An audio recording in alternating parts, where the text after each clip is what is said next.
Saudara, program Indonesia Update harus kami sela karena kita akan menuju Pengadilan Tipikor Jakarta untuk mendengarkan ataupun menyimak sidang vonis Crazy Rich Pantai Indah Kapuk Helena Lim, salah satu terdakwa dalam kasus dugaan korupsi dalam pengelolaan tata niaga komoditas timah di wilayah IUP di PT Timah Tbk tahun 2015 hingga 2022. Terbuka untuk umum. Baik ya, saudara terdakwa kami akan lanjutkan putusannya yang terputus tadi ya. Sekarang selanjutnya majelis hakim akan mempertimbangkan unsur pasal 56 kedua KUH pidana khusus untuk terdakwa Helena, yaitu melakukan pembantuan kejahatan dalam bentuk dengan sengaja memberi kesempatan, sarana atau keterangan untuk melakukan kejahatan. Menimbang bahwa pembantuan merupakan bagian dari penyertaan dan naming yang diatur secara tersendiri dalam pasal 56, 57 dan pasal 60 Kitab Undang-Undang Hukum Pidana. Pembantuan dapat terjadi pada saat terjadinya tindak pidana yang sedang dilakukan. Hal tersebut sesuai dengan rumusan pembantuan. Mereka yang sengaja memberi bantuan pada waktu kejahatan dilakukan. Selain itu juga pembantuan dapat terjadi sebelum tindak pidana dilaksanakan. Hal tersebut sesuai dengan pendapat Rusan Saleh bahwa pembantuan dapat dibedakan dari antara dua macam, yaitu pembantuan pada saat melakukan kejahatan dan pembantuan yang mendahului perbuatannya dengan memberikan kesempatan, sarana atau alat-alat atau suatu keterangan-keterangan.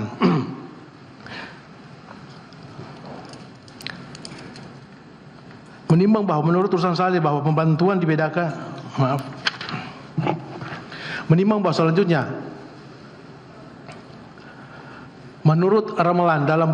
dalam bentuk pembantuan diperlukan adanya hubungan kausalitas antar bantuan yang diberikan dengan terwujudnya tindak pidana pokok yang dilakukan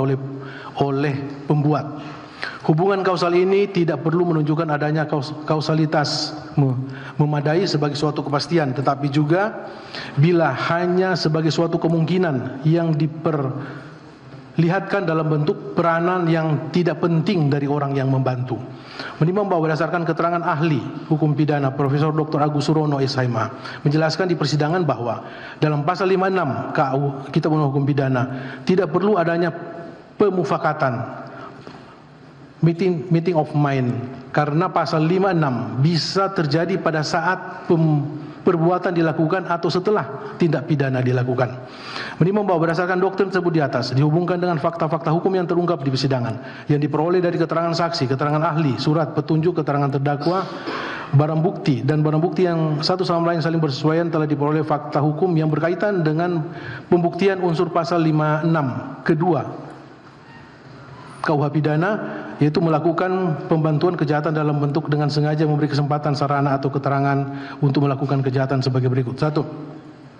Bahwa awalnya terdakwa Helena mengenal saksi Harvey Muiz pada tahun 2018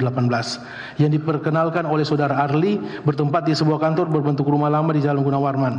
nomor 3133 Kebayoran Baru Jakarta Selatan. Dalam perkenalan tersebut terdakwa Helena juga diperkenalkan dengan beberapa pengusaha, diantaranya saksi Tamron, di mana terdakwa Helena memperkenalkan dirinya sebagai pengusaha money changer, pemilik sekaligus marketing PT Kuangtum kepada saksi Harvey Muiz. Kemudian saksi Harvey Muiz memperkenalkan terdakwa Helena kepada saksi Tamron, seorang pengusaha tambang di Bangka Belitung. Selain itu saksi Harvey Muiz juga mengenalkan saksi Anggraini yang merupakan istri dari saksi Suparta dan saksi Triyanto Retno Widastuti alias Yanti kepada terdakwa Helena. Setelah pertemuan itu saksi Harvey Muiz sering berkomunikasi dengan terdakwa Helena terkait dengan penukaran valuta asing dan meminta nomor rekening money changer PT Kuangtum. Bahwa komunikasi untuk teknis pengiriman dana dari masing-masing smelter tersebut dilakukan secara langsung oleh pihak smelter swasta ke terdakwa Helena dengan sebelumnya disepakati kurs atas penukaran uang tersebut. Sebagaimana fakta persidangan, jika kurs mata uang yang diberikan terdakwa Helena atau PT Kuangtum menguntungkan pihak smelter, maka mereka akan memilih menukar valuta asing dan mengirimkan dananya ke PT Kuangtum. Sedangkan jika kurs mata uang di tempat money changer lainnya lebih menguntungkan pihak smelter, maka mereka akan memilih menukar di tempat money changer lain seperti PT Dolarindo dan PT Inti Valutama Sukses. 3. Bahwa pengiriman uang keamanan yang seolah-olah sebagai dana CSR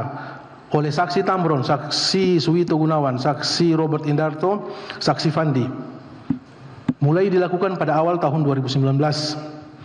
di mana setelah uang masuk ke rekening PT Quantum oleh terdakwa Helena ditukarkan dari mata uang rupiah ke dalam mata uang asing dalam dolar Amerika yang seluruhnya kurang lebih sejumlah 30 juta US dollar atau setara dengan 420 miliar rupiah, kurs 14.000 rupiah. Yang selanjutnya terdakwa Helena atau kurir PT Quantum mengantar uang tersebut kepada saksi Harvey Muiz di Jalan Gulam Arman, Jakarta Selatan, saksi Reni atau Anggraini sendiri di TCC Plaza Marin atau Jalan Gunawarman, Jakarta Selatan, saksi Yanti Jalan Gunawarman, Kebayoran Baru atau Plaza Marin, saksi Stefani di TCC atau Plaza Marin dan saksi Ayu di TCC atau Plaza Marin, atau melalui transfer sesuai instruksi dari saksi Harvey Muiz kepada terdakwa Helena. Bahwa atas penukaran uang saksi Harvey Muiz, PT RBT, PT SIP, PT Tinindo Internusa, PT Sariwiguna Bina Sentosa, FIP tersebut terdakwa Helena melalui PT Quantum mendapat keuntungan seluruhnya berjumlah 900 juta rupiah dengan perhitungan 30 rupiah kali 30.000 US dollar dalam kurung yang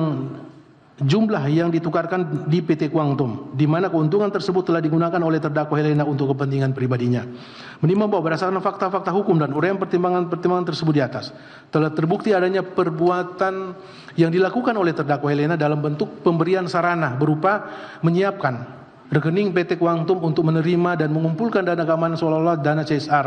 dari para smelter swasta tersebut yang selanjutnya diteruskan atau dikirim ke saksi Harvey Muiz sesuai petunjuk dari saksi Harvey Muiz. Perbuatan terdakwa Helena tersebut merupakan ruang lingkup pembantuan terhadap suatu perbuatan melawan hukum memperkaya diri sendiri atau orang lain yang merugikan keuangan negara dalam kurung tindak pidana korupsi dalam pasal 2 ayat 1 Undang-Undang Tindak Pidana Korupsi yang dilakukan oleh saksi Harvey Muiz bersama-sama dengan saksi Suparta, saksi Reza Andriansa, saksi Tamron, saksi Ahmad Albani, saksi Hasan Ci, saksi Kwang Yung, saksi Suwito Gunawan, terdakwa MB Gunawan, saksi Robert Indarto, saksi Henry Lee, saksi Fandi Lingga, saksi Rosalina, saksi Suranto Wibowo, saksi Amir Syabana, saksi Rusbani alias Bani, saksi Bambang Gatot Aryono, terdakwa Mukhtar Riza Pahlevi dan Pahlevi Tabrani dan terdakwa Emil Ermindra dan saksi Alwin Akbar. Menimbang bahwa berdasarkan fakta-fakta hukum dan uraian pertimbangan-pertimbangan hukum tersebut di atas, majelis hakim berpendapat bahwa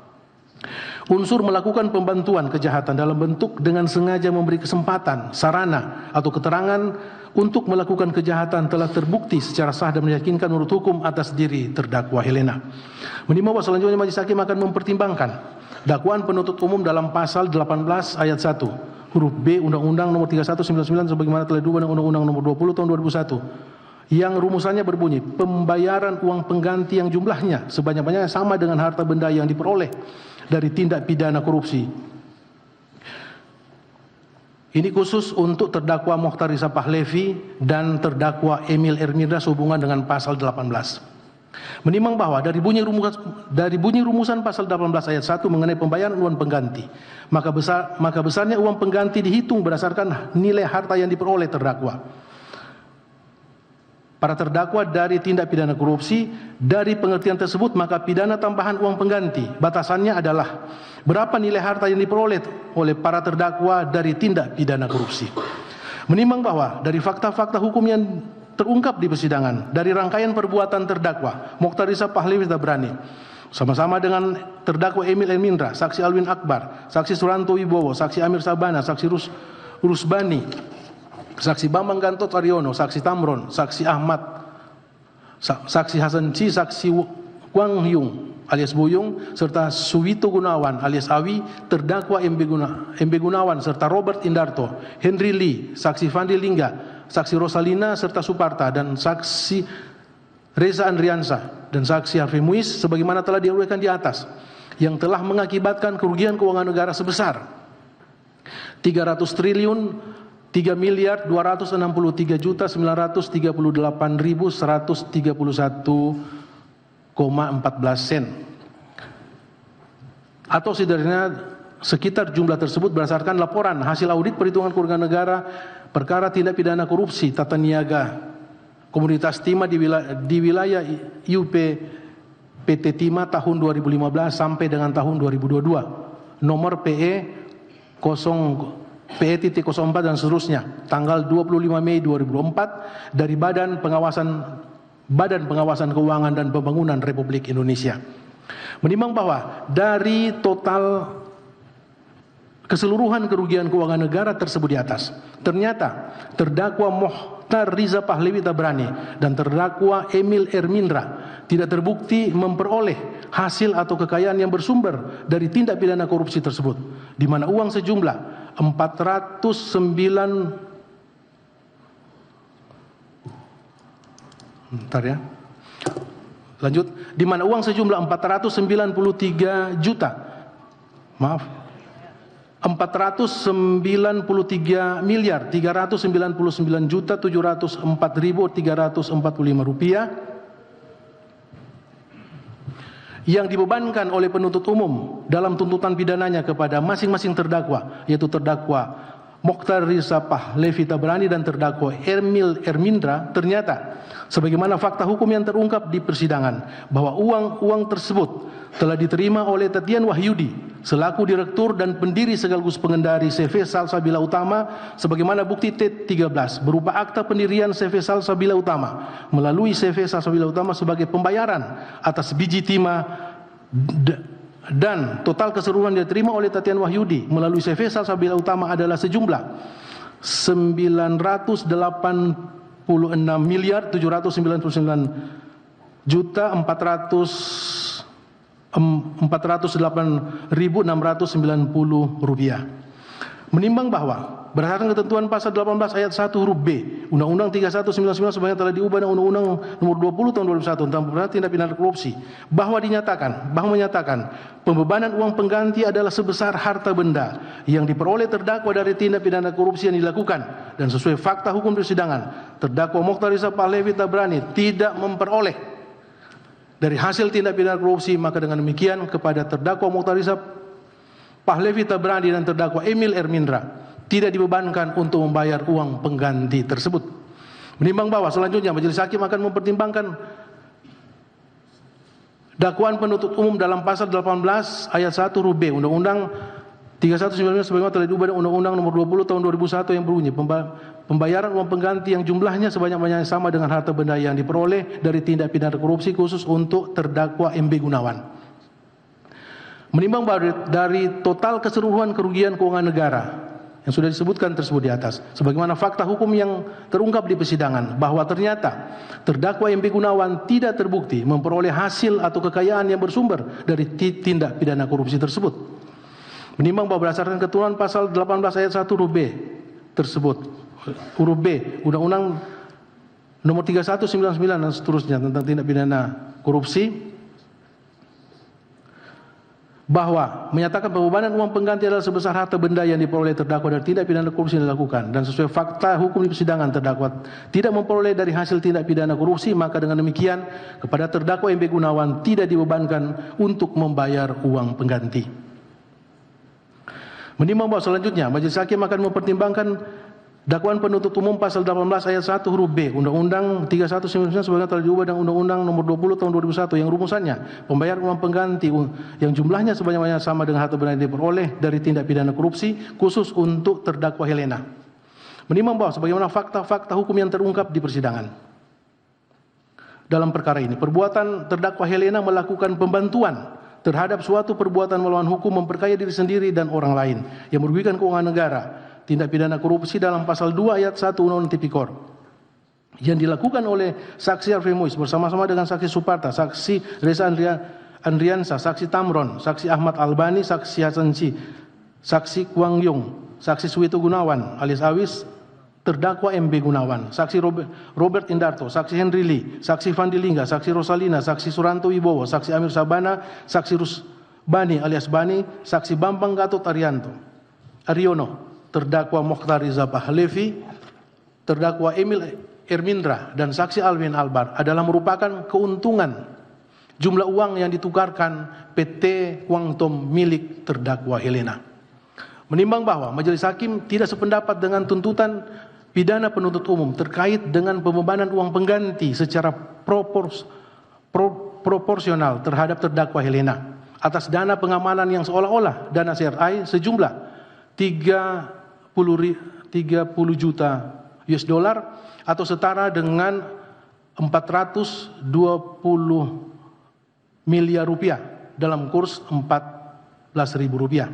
Di mana dalam fakta hukum yang terungkap di persidangan bahwa saksi Harvey Muiz dalam kesaksiannya menyatakan bahwa benar ia telah menerima seluruh uang dari terdakwa Helena. Seluruh uang dana pengamanan seolah-olah CSR yang diterima oleh saksi Harvey Muiz dari para sponsor swasta tersebut yang ditransfer ke rekening PT Kuangtum semuanya sudah diterima oleh saksi Harvey Muiz. Sehingga majelis hakim berpendapat bahwa terdakwa Helena tidak menikmati uang pengamanan atau seolah-olah CSR tersebut, namun hanya menikmati keuntungan dari kurs atas penukaran valuta asing dari uang pengamanan tersebut, yaitu dengan perhitungan 30 rupiah kali 30 juta US dollar yang seluruhnya berjumlah 900 juta rupiah yang telah dipergunakan oleh terdakwa untuk kepentingan pribadi terdakwa. Oleh karena itu, terhadap terdakwa Helena harus dibebani untuk membayar uang pengganti sebesar 900 juta rupiah selambat-lambatnya 900 juta rupiah selambat-lambatnya dalam 1 bulan setelah putusan memperoleh kekuatan tetap. Jika dalam jangka waktu tersebut tidak membayar uang pengganti, maka harta benda terdakwa disita oleh jaksa dan dilelang untuk menutupi uang pengganti. Apabila uang pengganti tersebut tidak dibayar, maka terdakwa dipidana dengan pidana penjara sebagaimana tersebut dalam amar putusan di bawah ini. Selanjutnya dilanjutkan.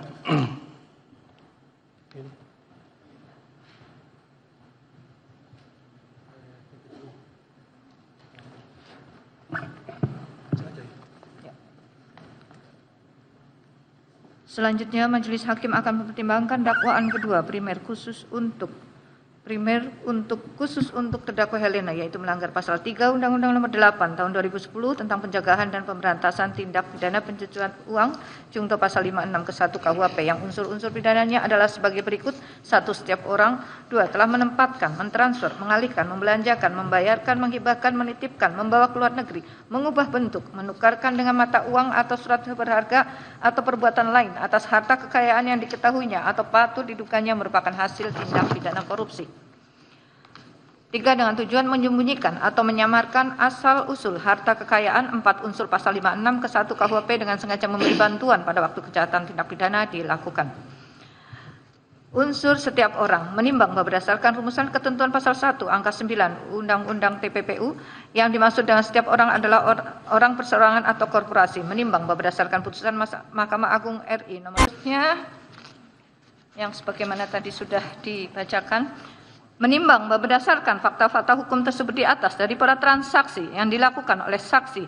Harvey Muiz, maka terdakwa Helena sangat patut bahwa ia mengetahui atau setidak-tidaknya patut menduga bahwa sumber dana yang ditransaksikan tersebut merupakan dana yang berasal dari hasil kejahatan atau tindak pidana, atau setidak-tidaknya dengan pengetahuan yang dimilikinya sebagai pengusaha money changer patut menduga bahwa transaksi tersebut adalah transaksi mencurigakan yang berasal dari tindak pidana. Menimbang bahwa dengan demikian, maka menurut majelis hakim unsur telah menempatkan, mentransfer, mengalihkan, membelanjakan, membayarkan, menghibahkan, menitipkan, membawa ke luar negeri, mengubah bentuk, menukarkan dengan mata uang atau surat berharga atau perbuatan lain atas harta kekayaan yang diketahuinya atau patut diduganya merupakan hasil tindak pidana korupsi telah terbukti secara sah dan meyakinkan menurut hukum. 3. Unsur dengan tujuan menyembunyikan atau menyamarkan asal-usul harta kekayaan. Menimbang bahwa frase menyamarkan yang terdapat dalam rumusan pasal 3 atau pasal 4 Undang-Undang Nomor 8 Tahun 2010 tentang TPPU dan pasal 3 ayat 1 Undang-Undang Nomor 15 Tahun 2002 tentang tindak pencucian uang sebagaimana telah diubah dengan Undang-Undang Nomor 25 Tahun 2003 atas segala perbuatan yang terkait dengan mempersulit penelusuran, pelacakan, penyelidikan, penyidikan dengan maksud dengan membuat tidak jelas, kabur atau samar mengenai sumber atau asal-usul kekayaan yang berasal dari kejahatan dengan berbagai macam cara. Menimbang bahwa menyembunyikan adalah kegiatan yang dilakukan dalam upaya sehingga orang lain tidak akan tahu asal-usul harta kekayaan berasal antara lain tidak mengkonfirmasikan kepada petugas penyedia jasa keuangan mengenai asal-usul sumber dananya dalam rangka penempatan atau placement. Selanjutnya berupaya lebih menjauhkan harta kekayaan atau uang dari pelaku dan kejahatannya melalui pentransferan baik di dalam maupun ke luar negeri atas nama sendiri atau pihak lain, atau melalui perusahaan fiktif yang diciptakan atau perusahaan ilegal dan seterusnya atau layering. Setelah placement dan layering berjalan mulus, biasanya pelaku dapat menggunakan harta kekayaannya secara aman, baik untuk kegiatan sah atau ilegal. Dalam konteks money laundering, ketiga tahapan tidak harus semua dilalui.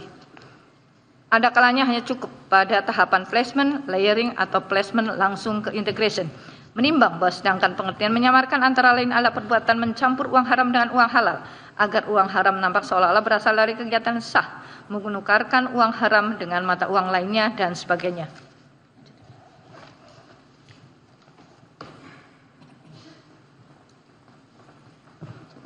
Dilanjutkan, menimbang bahwa berdasarkan fakta-fakta hukum yang telah